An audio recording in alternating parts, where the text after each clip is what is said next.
Iran has crossed a dangerous new digital red line drawn by the Americans. The Iranian regime deployed military-grade jamming technology to shut down satellite internet, cutting off Starlink, the last lifeline protesters believed could keep them connected to the world.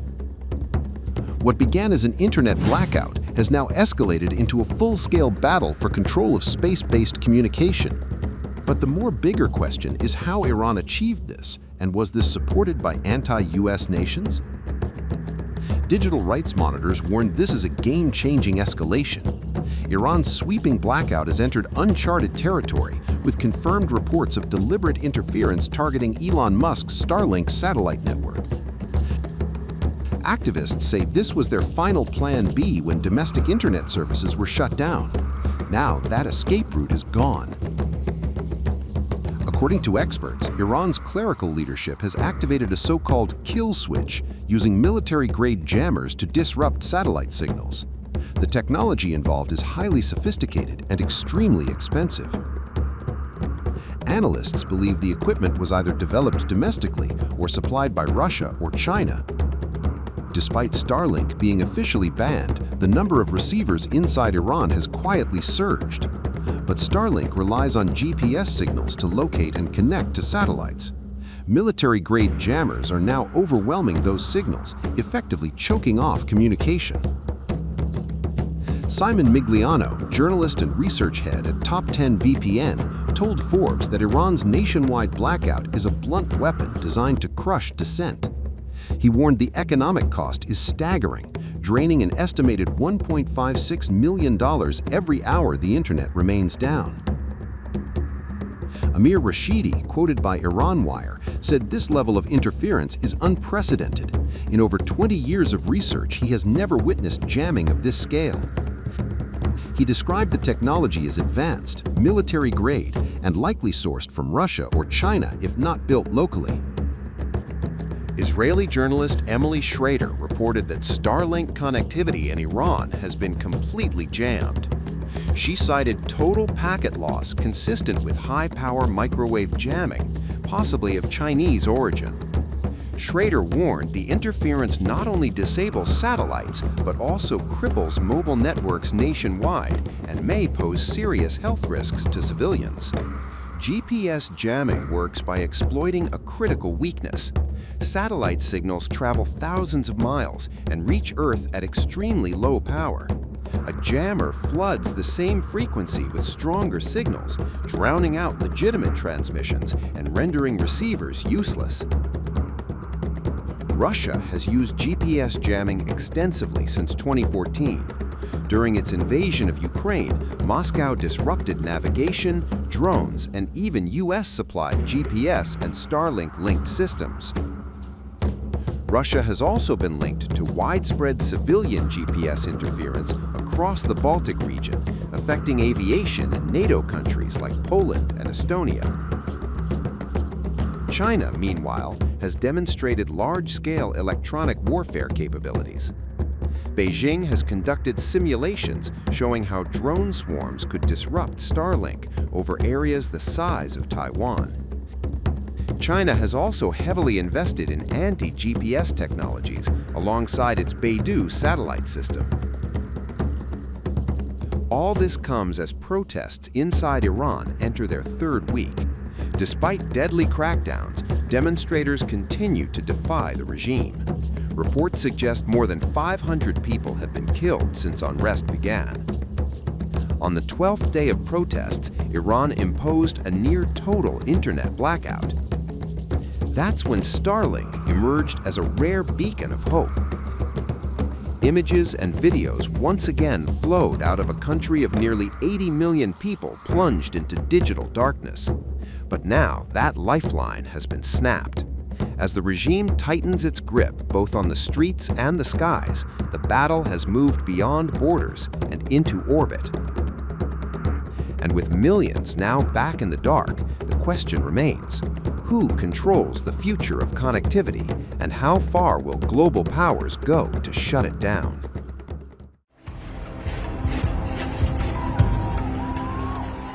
Iran has now crossed a new digital red line. deploying military-grade jammers to shut down satellite internet, cutting off Starlink, and choking what protesters once believed was their final escape from silence. Iran's internet blackout enters dangerous new territory as satellite signals fall, dissent is crushed, and a global power struggle moves into orbit. Iran's sweeping digital blackout has escalated dramatically, with reports confirming the use of military jamming technology to disrupt access to Elon Musk's Starlink satellite network. This development is being described by digital rights monitors as a game changer, removing what activists viewed as their last reliable Plan B connection when domestic internet services are shut down. According to Iran Wire, despite claims that tens of thousands of Starlink terminals are operating inside Iran, the blackout has now extended into satellite connectivity itself.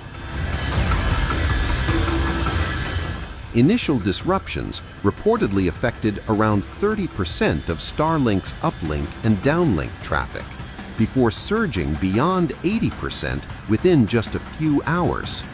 The Times of Israel reports that Starlink receiver deployment inside Iran is now far greater than during previous nationwide blackouts.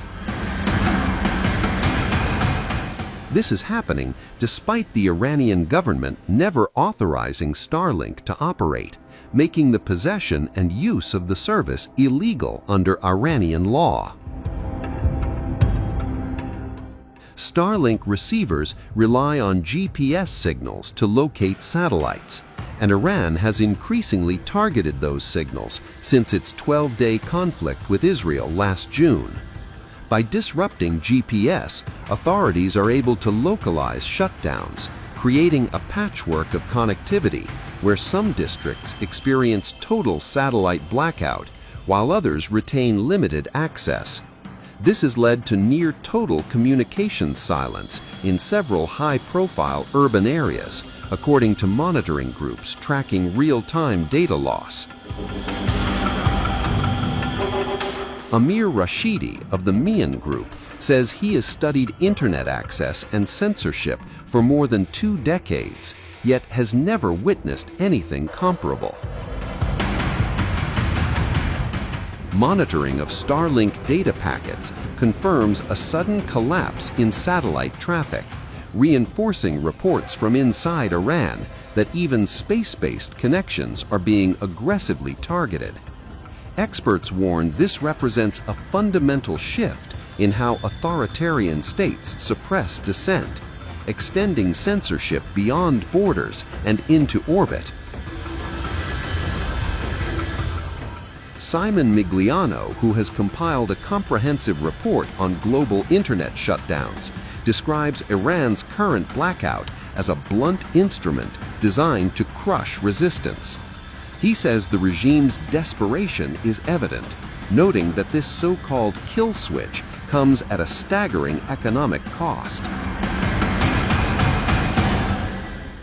According to Migliano's analysis, Iran loses an estimated $1.56 million every hour the internet remains offline. Overnight, NetBlocks confirmed Iran's blackout has now exceeded 60 hours, with national connectivity stuck at just 1% of normal levels. The crisis has now drawn attention from Washington. U.S. President Donald Trump says he will speak directly to Elon Musk about sending Starlink connectivity to protesters inside Iran. Speaking to reporters, Trump said restoring internet access may be possible, adding that Musk is uniquely capable of making it happen. Trump said he would call Musk immediately after the press interaction, signaling potential U.S. involvement in bypassing Iran's digital blockade. Are you going to send Starlink to Iran, sir, to help the people on the ground with the internet blackout for more than 72 hours? We're going to be talking about that. We may get the internet going, if that's possible. Are you talking to Musk We about may it? speak to Elon. Have Because as you know, he's very good at that kind of thing. He's got a very good company. So we may speak to Elon Musk. And in fact, I'm going to call him as soon as I'm finished with you. Just quickly, Iran said that they would consider military and commercial bases as legitimate targets if you struck. Are you concerned about... If they do that, we'll consider things targets that they wouldn't believe. If they do that, we will hit them at levels that they've never been hit before. They won't even believe it. Do you think I have options that are so strong.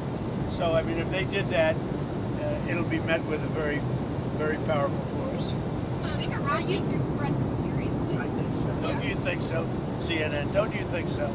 Wouldn't you say that they probably do at this point?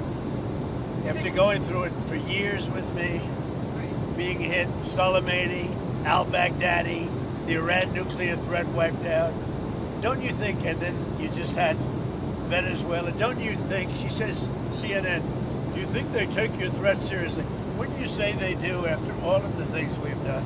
What a stupid question. Well, no, they're starting to, it looks like, and there seem to be some people killed that aren't supposed to be killed. These are violent, if you call them leaders, I don't know if they're leaders or just they rule through violence. But we're looking at it very seriously. The military is looking at it, and we're looking at some very strong options. We'll make a determination. Well, if they do that, we'll consider things targets that they wouldn't believe. If they do that, we will hit them at levels that they've never been hit before.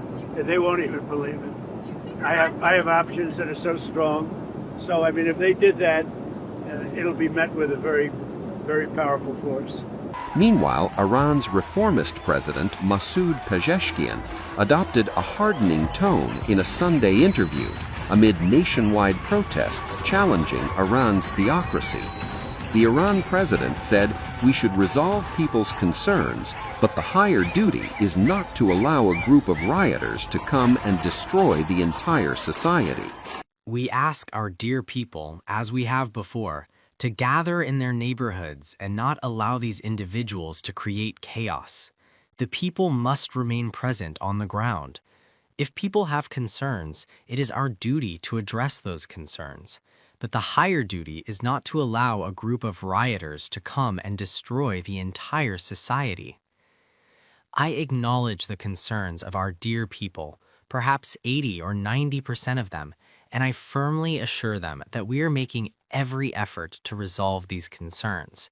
We will emerge from this crisis just as we are currently addressing various imbalances and doing so rapidly, despite all the sanctions being imposed. And those individuals who come and deliberately create fatalities, who kill innocent people on the ground and set things on fire, this is something that cannot be accepted. We ask our dear young people who have reached their own conclusions, rightly or wrongly, not to be deceived by these agitators and terrorists. This country belongs to us. They do not want the dignity and pride of this land. During the 12-day war, Israel and the United States tried to bring us to our knees, but they failed because the people did not allow it. These are not protesters, they are violent agitators. We accept protesters and we acknowledge their concerns. We are making every possible effort to address those concerns. We ask our dear people to stand firmly against those who are violent agitators and who are damaging public property. What wrongdoing has a shop owner committed that his shop should be set on fire? We will also look into their problems and provide assistance. Protest is the right of the people, and we are obliged to respond to their protests. But unrest and attacks on public places, setting fire to mosques, burning the Book of God, this is clearly a plan by the United States and Israel. The people can see it. This is Israel speaking of humanity, while at the same time inflicting such suffering on human beings.